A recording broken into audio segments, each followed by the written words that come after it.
अस्सलाम वालेकुम नाज़रीन, आप देख रहे हैं फ्लाई न्यूज़। आला हजरत पीर साहब पगाड़ा दौड़ के करीब गांव हाजी अब्दुल्ला डाहरी पहुंच गए। मरीदों में खुशी की लहर दौड़ गई। खादिम हुसैन पावर की रिपोर्ट के मुताबिक फ़कीर हाजी अब्दुल्ला खान डाहरी में इस वक्त पीर साहब पगाड़ा मौजूद है। गाँव फ़कीर हाजी अब्दुल्ला खान डाहरी में हुर जमात के रूहानी पेशवा आला हजरत पीर साहब पगाड़ा का शानदार इस्तकबाल किया गया। इलाके की सड़कों को खूब सजाया गया है, जबकि पंडाल को भी रंग बिरंगी सजावट से आरास्ता किया गया है। पंडाल में हजारों की तादाद में अकीदतमंद मर्द, औरतें और बच्चे बड़े जोशो जज्बे के साथ मौजूद हैं।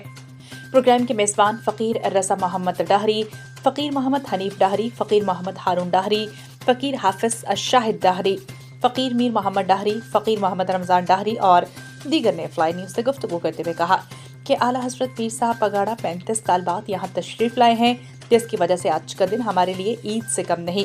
इस मौके पर इलाके में खुशी और अकीदत का माहौल देखने में आ रहा है, जबकि सिक्योरिटी के इंतजाम भी सख्त किए गए हैं। तकरीबन 35 साल का पो किसी सरदार जन चल पिया अगमी सही 36 साल से आयो, उन्हें 35 साल गुजरी चुका मौजूदा पीसी सरदार परो चक्कर पे अचन ये असांजे तमाम खुशी हो ॾींहुं आहे, बेहद खुशी आहे असांखे। ईद खां वधीक असांखे खुशी आहे। असांखे ईद खां वधीक खुशी आहे। दिल जे गहराइनि सां असां वेलकम पंहिंजे ईद पगार खे कयूं था। जेको हाजी अब्दुल्ला डायरी में असांजो मुर्शिद रहबर आला हज़रत पीर साहब पगार जन 31 साल खां पोइ असांखे पंहिंजी धरती ते, असांजे हिन इलाइक़े वारी धरती ते जेको आहे अची रहिया आहिनि, तमामु असांखे खुशी आहे। ज़ाहिर आहे हर पंहिंजे मुर्शिद मुरीद खे पंहिंजे मुर्शिद जी खुशी थींदी आहे, त असांजो मुर्शिद आला हज़रत पीर साहब पगार जन हिते अची रहिया आहिनि ऐं जेको आहे पंहिंजा क़दम मुबारक घुमाईंदा। असांखे तमामु घणी खुशी आहे।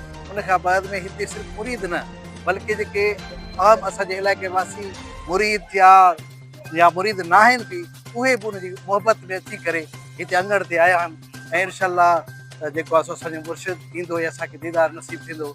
ऐं तव्हां जी वॾी महिरबानी जो अवां आहियो, लख लाइक़।